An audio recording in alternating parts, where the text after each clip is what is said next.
ফিরকাতে মুখতালিফার কারণে, দুনিয়ার সামান্য স্বার্থের জন্য তোমরা বিচ্ছিন্নতাকে গ্রহণ করিও না, ভিন্ন ভিন্ন দলে বিভক্ত হইও না।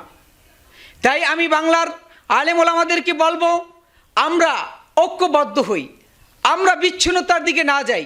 বিশেষ করে হজরতে জুনায়েদ আল হাবিবিকে বলবো, অন্যান্য আলেম ওলামাদেরকে বলবো যে আমরা দুনিয়ার স্বার্থের দিকে না তাকিয়ে, দুনিয়ার দিকে না তাকিয়ে আমরা ঐক্যর দিকে আমরা এগিয়ে যাই। আল্লাহ পাক রব্বুল আলামিন যে বলেছে ওয়াতাসিমু বিহাবলিল্লাহি জামিয়া, এই আয়াতের মিসদাক হই আমরা, এটার পরে আমল করি। আমরা বাংলার আলেম ওলামা সামান্য দুনিয়ার স্বার্থকে ত্যাগ করি, দুনিয়ার আগ্রাসকে বাদ দিয়ে আমরা আল্লাহ পাক রব্বুল আলামিনের এই বিধানকে প্রাধান্য দেই।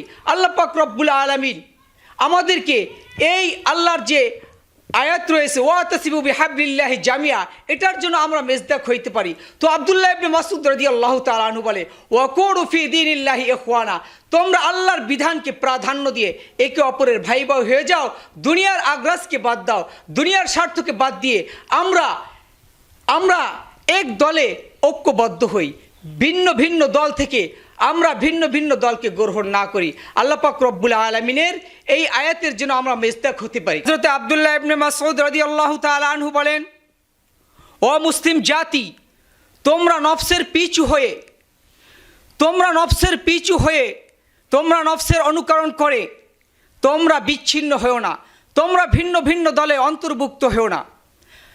হযরত আব্দুল্লাহ ইবনে মাসউদ রাদিয়াল্লাহু তাআলা আনহু আরো বলেন যে ও মুসলিম জাতি, তোমরা আল্লাহ পাক আমাদেরকে সর্বক্ষণ পরীক্ষা করতেছেন, ঠিক কি না? এই দুনিয়াটাই হচ্ছে আমাদের পরীক্ষা।